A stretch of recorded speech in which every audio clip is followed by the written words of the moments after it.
চট্টগ্রামের উত্তর কাট্টলী স্মৃতিসৌধ থেকে স্বাধীনতা দিবসের খবর জানাচ্ছেন চট্টগ্রাম জেলার প্রতিনিধি নাসির উদ্দিন লিটন।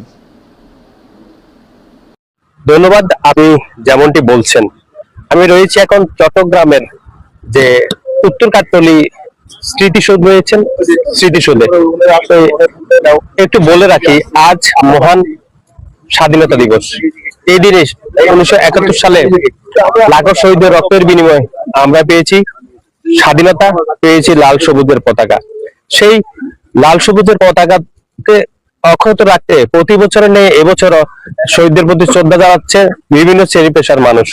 সকাল সূর্য ওঠার সাথে সাথেই চট্টগ্রামের যে জেলা প্রশাসক রয়েছেন, পুলিশ কমিশনার রয়েছেন এবং সিটি কর্পোরেশনের মেয়র রয়েছেন, তারা আসলে ফুল দিয়ে শ্রদ্ধা জানিয়েছেন শহীদদের প্রতি। আমরা দেখেছি চট্টগ্রামের সিটি কর্পোরেশনের মেয়র ডাক্তার শাহাদাত হোসেন ভোরের আলো ফোটার সাথে সাথে এখানে শ্রদ্ধা জানিয়েছেন এবং পাশাপাশি মেট্রোপলিটন পুলিশ কমিশনার, জেলা প্রশাসক এবং বিভাগীয় কমিশনার পর্যায়ক্রমে তাদের পরপরই বিভিন্ন অঙ্গ সংগঠন এই শহীদ বেদিতে ফুল দিয়ে শ্রদ্ধা জানিয়েছেন। এখানকার কয়েকজনের সাথে কথা বলার চেষ্টা করব, আসলে একটু কথা বলার চেষ্টা করবো আপনার সাথে। এই যে শহীদদেরকে শ্রদ্ধা জানাচ্ছেন 2026 সালে এসে নতুন সরকারের বসেছে, কেমন অনুভূতিটা, কেমন একটু বলবেন?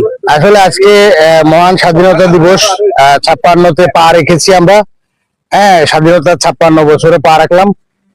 সেই উপলক্ষে দেখেন গতকালকের একটা দৌলদিয়া বাস ট্র্যাজেডি এবং আজকে সকালবেলা আমাদের সীতাকুণ্ডে ট্রেনে অগ্নিসংযোগ, এতে অনেক মানুষ হতাহত হয়েছে, নিহত হয়েছে।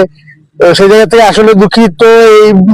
এই একটা মানে শুভক্ষণের মধ্যে আমরা এই দুটো জিনিসকেও সাফার করতে হচ্ছে। আর নতুন সরকার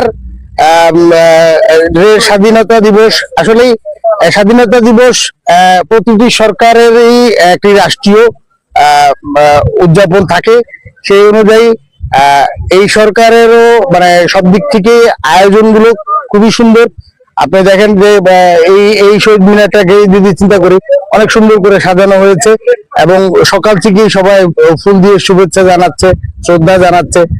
সারা বাংলাদেশের প্রত্যেকটি জায়গায় নিরবিচ্ছিন্ন ভাবে এখন পর্যন্ত কোনো সংঘাত বা কোনো কিছুর খবর পাই নাই আমরা। আলহামদুলিল্লাহ, আমরা নতুন সরকারের কাছে স্বাধীনতা দিবসের 56 বছরে এসে আমরা প্রত্যাশা করব, যেহেতু আমরা গণমাধ্যম কর্মী, মুক্ত স্বাধীন গণমাধ্যম এবং সাংবাদিকদের নিরাপদ সাংবাদিকতায় যাতে সরকার আমাদেরকে সহায়তা করে। স্বাধীনতার 55 বছর পার হয়ে আমরা নতুন একটা বাংলাদেশের মাহেন্দ্রক্ষণে কিন্তু আমরা দাঁড়িয়েছি, পরিবর্তনের বাংলাদেশ। আমরা কি পেয়েছি? প্রথম তো স্বাধীনতা আমরা পেয়েছি, কিন্তু তার সাথে সাথে কিন্তু আমি মনে করি, আমি যখন প্রত্যন্ত অঞ্চলে যাই, বহুতো অবকাঠামো বলি, মানুষের জীবনযাত্রার মান বলি, শিক্ষা প্রতিষ্ঠানগুলো যখন বড় বড় বিল্ডিং দেখি, তখন মনে হয় যে না, দেশটা এগিয়েছে। যখন দেখি যে তথ্য পদ্ধতিতে আমরা ঘরে বসেই আমরা শিক্ষার্থীদের ভর্তি নিবন্ধন করছি, ঘরে বসেই আমরা টাকা তুলছি, ঘরে বসে মুহূর্তে টিকিট কাটছি, আমরা এগিয়েছি। এবং আমি মনে করি 55 বছরে আমাদের টিম দেওয়ার সাফল্য হয়েছে।